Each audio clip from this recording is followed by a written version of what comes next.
La paz esté con ustedes. Aleluya, aleluya. Felices Pascuas para todos. Unas pocas semanas atrás estuve en Londres dando una serie de charlas y tuve una conversación pública con el popular historiador Tom Holland.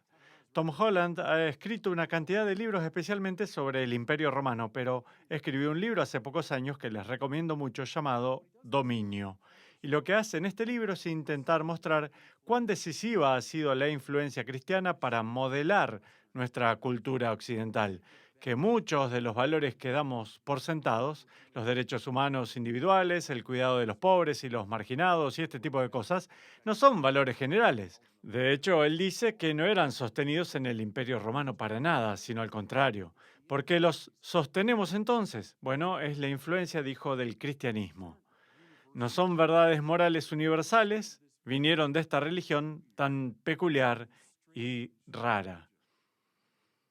Es por esta razón que durante nuestra conversación pública dijo, creo que alguien del público le preguntó, ¿qué deberíamos hacer? ¿Cuál es la demanda de nuestra época? Y contestó, que el cristianismo sea raro. Me gusta eso, especialmente cuando entraba en la madurez. Había una tendencia de reducir al cristianismo a un misticismo difuso o a un sistema moral. Jesús fue un maestro bueno de la ética de mucho tiempo atrás y seguimos sus principios y todo eso. Bueno, qué aburrido. ¿A quién le importa? Me refiero a que si eso es todo lo que es el cristianismo, me retiro.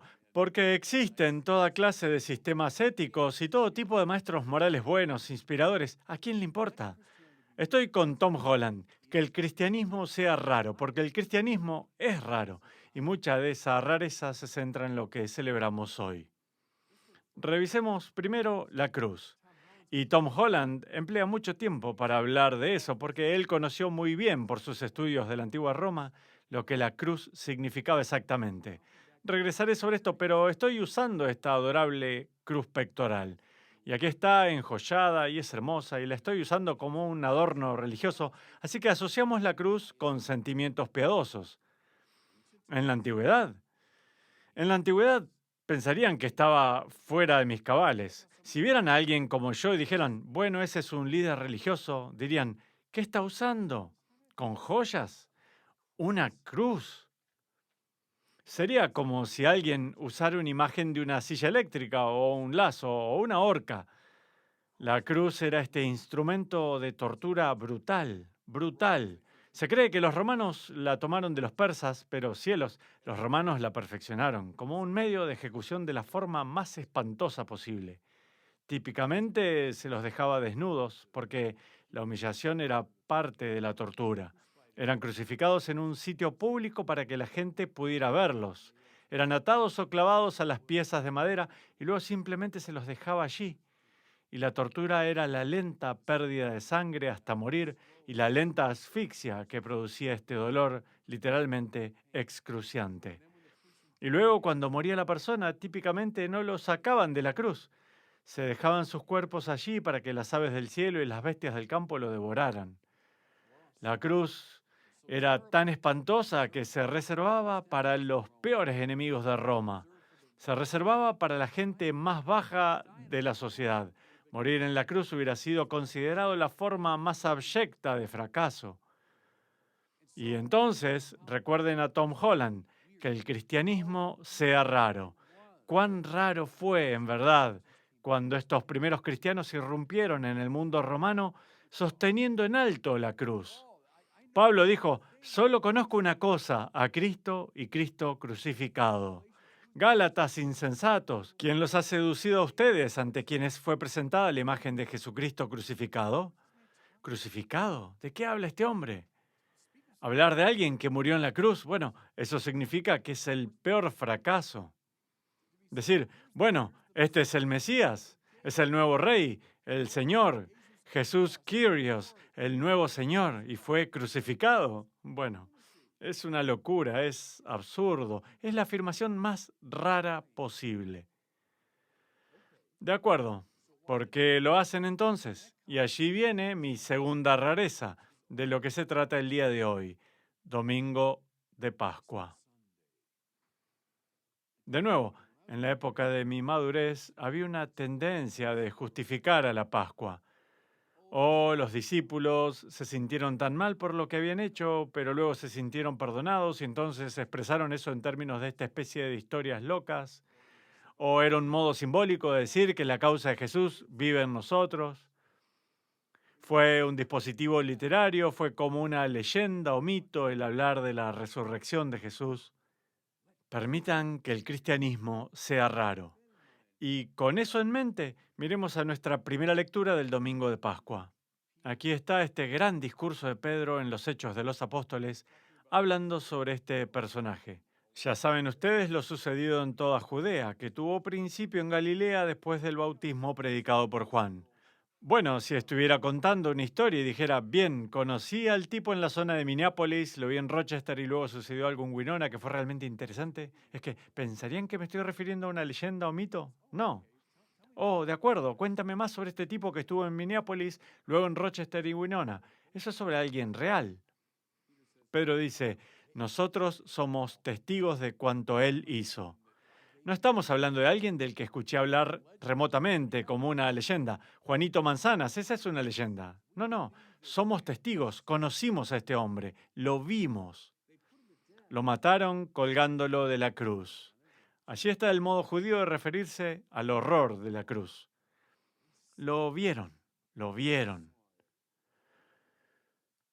Pero Dios lo resucitó al tercer día y concedió verlo, no a todo el pueblo, sino únicamente a los testigos que él, de antemano, había escogido.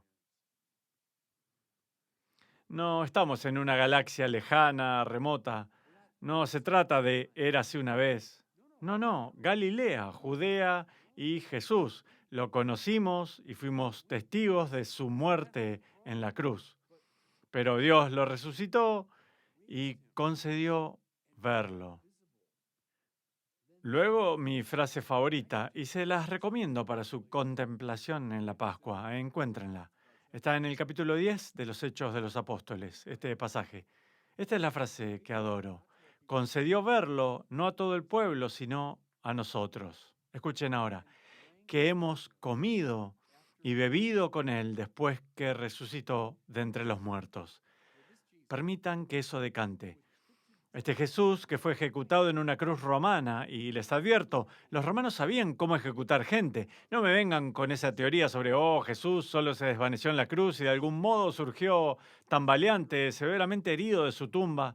Quiero decir, por favor, los romanos sabían cómo ejecutar gente y estos testigos lo vieron. Este Jesús resucitó de la muerte y nosotros comimos y bebimos con él. Quiero decir, no estamos hablando de mitos ni leyendas aquí, estamos hablando de personas reales, de carne y hueso, que experimentaron algo que fue tan impactante, apabullante y, digámoslo junto a Tom Holland, raro. Motivó que se precipitaran para recorrer todo el mundo para anunciar este mensaje. Piensen en esta gente. En los evangelios oímos sobre María Magdalena que llega a la tumba, María Magdalena que lo conocía, le expulsó 7 demonios, María Magdalena que lo amaba, llega más temprano a la tumba. Juan, el discípulo amado, llega corriendo a la tumba cuando oye esta noticia. Adoro esto también. Permítame leerles este breve pasaje del relato de Juan. Ella ve y corre y localiza a Simón Pedro y entonces ellos dos corren hacia la tumba. Inclinándose, miró los lienzos puestos en el suelo, pero no entró. Cuando llega a Simón Pedro, entra y ve los lienzos y el lienzo que había cubierto su cabeza, pero no estaba con los otros lienzos, sino que estaba doblado aparte. Esto es lo que quiero que vean. Si estuviéramos hablando de un mito o una leyenda, no te involucrarías con detalles como este. ¿A quién le importa? ¿A quién le importa dónde estaba el lienzo de la cabeza? Esto para mí tiene todo el sentido y la textura de algo que se recordó vívidamente. ¿Se acuerdan de aquello? Cuando llegamos por primera vez a la tumba, no estaba allí. Pero las vestiduras del entierro, ¿recuerdan qué extraño que el lienzo de la cabeza estuviera doblado en otro lugar? Que el cristianismo sea raro, porque la resurrección fue este evento impactante, excepcional, raro, escuchen esto, que dio sentido a aquel evento igualmente raro de la cruz. Ahora lo captaron, ahora lo captaron. La cruz representaba todo el poder del mundo. Los tiranos siempre han predicado su poder a partir del miedo a la muerte. La cruz, te levantas contra el poder de Roma, te haremos esto. Te crucificaremos. Es poder del mundo en su forma más cruda. Es la historia del mundo, del principio hasta el día de hoy. Es la guerra de todos contra todos. Te metes conmigo, voy a meterme contigo. Esa es la cruz. Eso es lo que significaba para la gente de la antigüedad. Vean, ¿por qué fue entonces que fueron capaces de sostenerla en alto? Como una especie de provocación. Sé que piensas que esto está destinado a asustarme, pero no, ya no más. Voy a sostenerla en alto. De hecho, voy a colocarle joyas como esta. Esa es una provocación a los poderes del mundo, porque a la luz de este evento raro de la resurrección, supieron que el amor de Dios es más poderoso que cualquier cosa con la que pudiera armarse el César, o cualquier cosa con la que pudieran armarse los sucesores del César. ¿Piensas que esto me asusta? No, para nada. Le pondré joyas y la voy a sostener en alto como el signo del rey conquistador. Vean, de nuevo, Tom Holland. Tengan presente al raro cristianismo. ¿Cuál es el peligro? El peligro es que si miras en derredor a una sociedad cristiana, digamos como la nuestra, en mi país, Norteamérica, en un montón de iglesias cristianas hay muchas de estas por allí, muchas de estas cruces elevadas y sobre campanarios y sobre la cima de edificios, y la gente la usa como joyas, pero oh, la iglesia cristiana, qué lindo lugar. Sí, un lugarcito apartado que no hace daño. Dios los bendiga. O esa señora buena usa una cruz, es adorable, es linda, inofensiva. Eso es lo que quieren. Eso es lo que siempre quisieron. Los poderes del mundo. Quieren domesticar el cristianismo, volverlo inofensivo. Pero lo único que no es ser inofensivo. Porque esta cruz con joyas significa que los poderes del mundo han sido vencidos. El amor de Dios es más grande que todo lo que hay en el mundo. Por lo tanto, pone al mundo patas para arriba. El cristianismo siempre ha sido, desde el comienzo, una especie de revolución. Y en la medida en que deja de ser una revolución, pierde su esencia. Así que en este gran día de fiesta, este día de fiesta culminante, este día de los días, este día de Pascua, día de resurrección, recordemos el poder de nuestro cristianismo. Que nuestro cristianismo sea algo raro, porque así cambia el mundo. Y Dios los bendiga.